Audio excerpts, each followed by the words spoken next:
All right, exhibition booth listeners, buckle up. We're diving deep into the world of exhibitions today with a very special guest. I'm your host, Marie Louise, and for over 20 years, I've been crafting custom stands and helping businesses achieve trade show success. Now get ready to meet Robert Gaines, the brilliant mind behind one of my favorite podcasts, Time Mastermind. Robert has an incredible, chill yet super probing interview style that pulls out amazing insights from a truly diverse range of guests. No hype, just pure gold. He's the author of Scintilla, the ultimate guide to generating business ideas, products, and services. And guess what? He's been in the trade show trenches himself. So whether you're an exhibition veteran or a wide-eyed newbie, this episode is loaded with the good stuff to help you conquer your next show. Hi, Robert.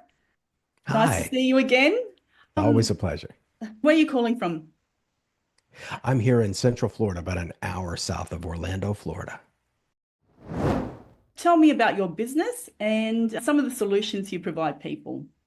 Absolutely. Well, in the capacity of this conversation, I'm a podcaster. I have a YouTube channel where I interview entrepreneurs such as yourself in concert with a book that I wrote about business ideas, product ideas. My day job, I'm an insurance adjuster, former fraud adjuster, and all things insurance. If anybody has a vehicle accident, give me a call first. I can probably give you some good advice.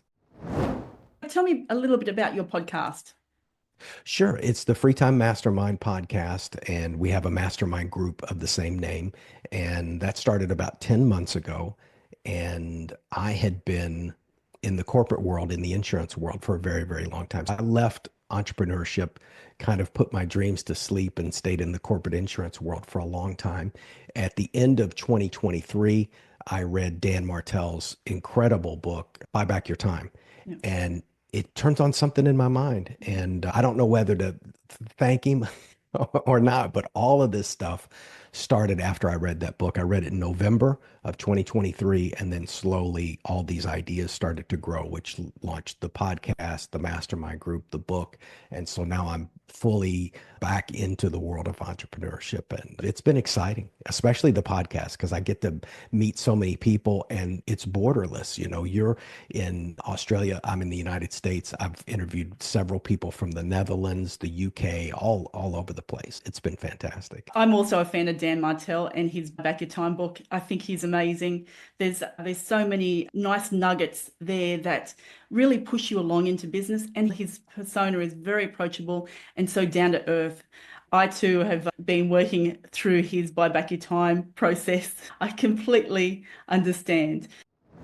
My podcast is about exhibitions and people exhibiting at trade shows, expos, conferences. And I know that you have done that in the past. Can you tell me about your experiences at being at an exhibition? Sure. I would say there's two particular experiences that are vastly different from each other.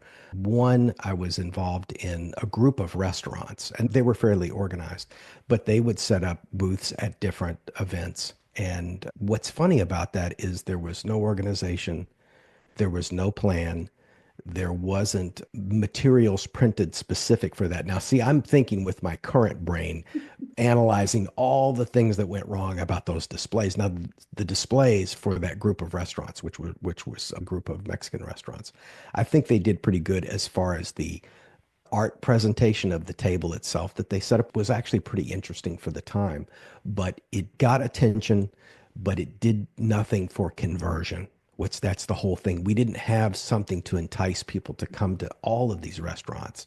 And that was a huge opportunity missed. So all of that money got sunk into that. And it looked really nice. It made some nice photos, but I don't think it really helped the businesses at all. And then the second one was a little bit more organized. I was a marketing director for a career school where people go to a nurse's assistant school and to study pharmacy tech. Now that we did have materials, but even then, I think we missed the opportunity to get email addresses, so that we could follow up. We handed out information and people walked away. And I think we did, we tried to charm them and wow them out and talk to them about these great careers that could change their lives, because the school was really good and they really had this transformative mission that I believed in very deeply. Good people.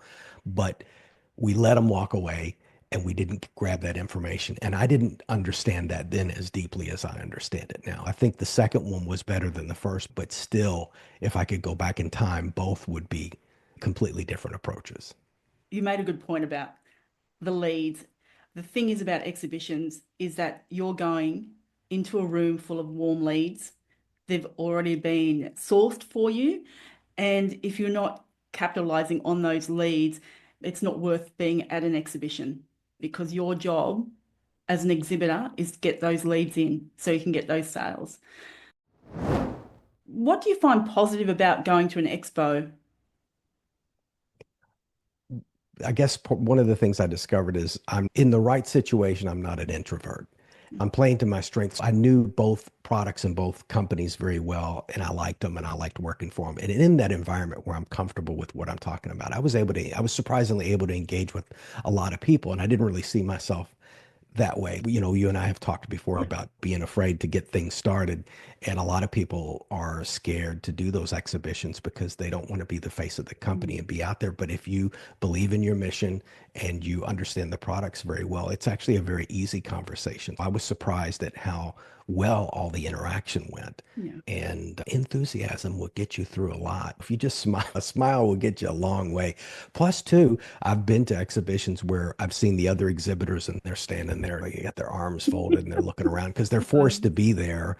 And nobody's going to go to that booth. You have to be the booth that looks fun. There has to be a reason to be there. It's not just a compelling, nice lights and the backdrop and everything, which is great too. But you've got to have some happy people, just like you do at the front of your restaurant, or the host, the receptionist, or even a dentist office. So you don't want to go in and see somebody frowning. So yeah, enthusiasm and energy will get you through a lot. Absolutely. I totally agree with you. When you go to some trade shows, there's some trade shows that have no energy. And I think it's because it's been set up that way through the organizer and no one wants to be there and it just doesn't feel right. And then you go to some of these trade shows that are full on, happy people, everyone's having a good time.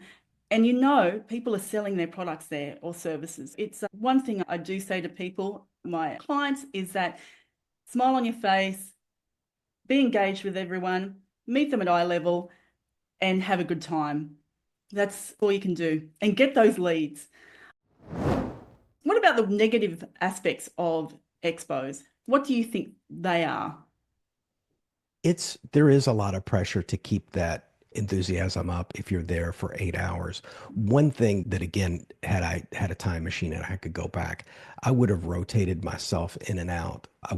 If we'd had the capability, we would have brought more people, give Sonia a break for an hour, let her go eat lunch. But we were just kind of trapped in this at the event, at the booth the entire time, it's very draining to stand there. And it was nice to be positive, but to do it for 8 hours, that's pretty intense because, as you know, that first day, that first morning, if you don't have a chance to do the prep before, which we didn't, we had to do the preps the morning of, the day of the event. So there's this transportation, there's loading the truck, getting everything in, then the unloading. So there's already a great amount of physical work before the exhibition even begins. So your energy tank is not at 100% the moment that they open the doors. But I think rotating your people, having a second shift of people, fresh faces, fresh excitement, if the stakes are really high, yeah, keep people rotating in and out. That's one thing that I would have liked to have done differently, because at the end I did feel like I needed to sleep for about a week. That's good advice. I see that all the time. I see people around me doing their stands, and these are the same people that have to sell on their stands, and they're already set themselves up with the stress of putting up their stand, not being organized, not no plan. And the next day or that night they're selling. And then they're there for 3 days and they are extremely tired and you can see it on their face. They tend to be the people that sit in the corner looking on their phones and not engaging with people. I think eliminating the stress before you get there and having a plan and knowing what you're doing right through the show and swapping people in and out, good idea. Absolutely good idea. Let's talk about what is another tip that you would give people who are thinking of exhibiting or are a veteran in exhibiting. I would say to understand the difference between, well, let me back that up because there's actually a little bit stronger point there. Understand why you're doing it. Have a deep understanding of why you're doing it. And if going to a trade show, because they're very expensive, as you and I know, not just the display, it's the cost of the spot and perhaps sending your team there, the traveling. If you're going to drop that kind of money, that trade show needs to put you directly in front of your demographic. And if that audience doesn't align with your demographic, there may be, and even though I'm a big fan of trade shows, you have to be in front of the right audience. If it's a kids event and you're selling life insurance, that may, that might work. But again, just make sure that the demographic, the people that are there will align because if there are prospects there, you want them to be the type that you want to work with. I would say that's the main thing. So if you go in with a very well-defined reason for being there and your expectations of what you want to get out of it, then you have to look at the people that are going to go and make sure that that's going to align with your goals. I think sometimes people go to expos and not do their research, and then they come away being very disappointed because they haven't gained any leads or gained any traction with their products and services. Yes, do your research, people, before you go out there and exhibit because you're dropping a lot of money, a lot of money. Let's talk about what you're doing at the moment. I understand you have a book.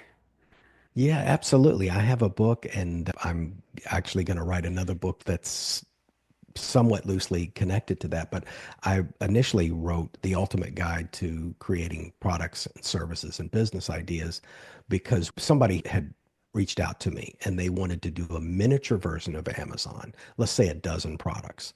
And without getting too deep in the weeds, they didn't want to compete with Amazon, but they wanted to mimic it because they had some social media influencers that they wanted to put together and they didn't have the products. They said, Robert, just go get a dozen products that are currently popular that have high enough margins and we can just sell them through this website. And we have the marketing, we have the influencers. Well, I went out there and started looking for products. And thanks to Alibaba and these other sites, basically everybody has the same stuff at the same price. And the margins were so skinny that I called them back and I said, you're going to have to buy container ships full of this stuff to get it at a low enough price for there to be a margin to pay your costs because they had showed me what they were going to spend. I said, you're paying these influencers. And I said, that I just don't think your idea is viable. And I hated to tell them that, but it was the truth. And they said, well, what about coming up with products from scratch? And I said, you mean inventing stuff? I'm really panicking now because this project's getting just spinning out of control. And I said, well, let me do some research. And so when I go into a problem, and I know this is going to sound like I'm exaggerating, but if anybody that watches the podcast knows this is true, if I go into something that I'm not familiar with, I'll usually read 3 to 5 books on that subject back to back until I feel like I can absorb more information about it. I started looking for books about how do you come up with a product. There's plenty of books about once you have the idea, once you have the product, how do you develop it? And then there's plenty of books about creativity and how to have creative thoughts.